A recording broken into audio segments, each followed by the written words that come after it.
తెలంగాణలో పెళ్ళిళ్ళైనా ఫంక్షన్స్ అయినా ఖచ్చితంగా ఉండాల్సిన items bagara rice, mutton curry. ఈరోజు అవి రెండు చేసి చూపిస్తా. వీడియో ఎండ్ వరకు చూడండి. Hi hello, welcome to Arjun Chaitra vlogs. అందరూ బాగున్నారా? మేము బాగున్నాం. ఈరోజు Telangana special mutton curry and bagara rice recipe share చేస్తున్నా. ఫస్ట్ బగారా రైస్ కోసం రైస్ కడిగి 1:2 రేషియోలో వాటర్ పోసుకొని పక్కన పెట్టుకోండి. కొత్తిమీర, పుదీనా, 2 ఇలాచి, 2 దాల్చిన చెక్క, 2 లవంగాలు, 2 బిర్యానీ ఆకులు, కొంచెం బండ పువ్వు, ఆనియన్, క్యారెట్, 5-6 వెల్లుల్లి, 5-6 మిర్చి కట్ చేసి పక్కన పెట్టుకోండి. నేను ఈ బగారా రైస్కి ముందే తాలింపు పెట్టుకుంటలే. ముందు తాలింపు పెట్టుకున్నా డైరెక్ట్ వేసినా సేమ్ టేస్ట్ వస్తుంది కాబట్టి నేను అన్నీ డైరెక్టే వేస్తున్నా. ఇప్పుడు మనం కడిగి పెట్టుకున్న రైస్లో 1 స్పూన్ జీలకర్ర, 2 స్పూన్ల నెయ్యి వేయండి. తర్వాత మనం కట్ చేసి పెట్టుకున్న ఆనియన్స్, క్యారెట్, వెల్లుల్లి కూడా వేయండి. వెల్లుల్లి నేను పెద్ద పెద్ద ముక్కలే వేసిన. మీరు కూడా ఒకసారి అట్లా ట్రై చేయండి, బాగుంటాయి. ఇష్టం లేకపోతే అల్లం వెల్లుల్లి పేస్ట్ కూడా వేసుకోవచ్చు. తర్వాత మనం కట్ చేసి పెట్టుకున్న పచ్చిమిర్చి, కొత్తిమీర, పుదీనా మిగతావన్నీ కూడా వేసి ఒకసారి బాగా కలపండి.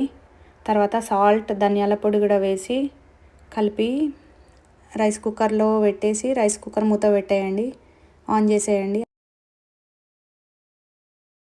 ఇట్లా ఒకసారి ట్రై చేయండి, సేమ్ టేస్ట్ వస్తుంది. తాలింపు పెట్టినా తాలింపు పెట్టకపోయినా. Very simple and easy method.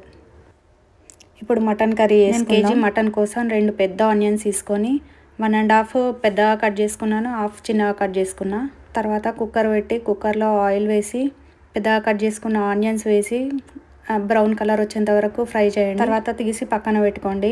అదే కుక్కర్లో మళ్ళీ ఆయిల్ వేసి బాగా వేడైన తర్వాత 2-3 పచ్చిమిర్చి కట్ చేసి వేసి తర్వాత 2 ఇలాచి, 2 దాల్చిన చెక్క, 2 లవంగాలు, 2 బిర్యానీ ఆకులు వేసి అవి కూడా మంచిగా ఫ్రై అయిన తర్వాత ఆనియన్స్ వేసి ఫ్రై చేసుకోండి మంచిగా.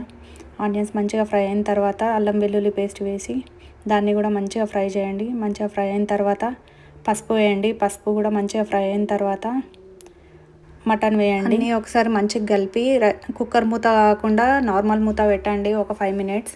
తర్వాత మనం పక్కన పెట్టుకున్న ఆనియన్స్ మిక్సీ పట్టుకొని పక్కన పెట్టుకోండి.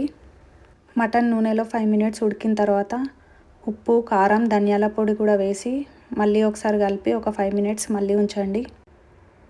తర్వాత మళ్ళీ కొంచెంసేపు మూత పెట్టి ఉడకనివ్వండి.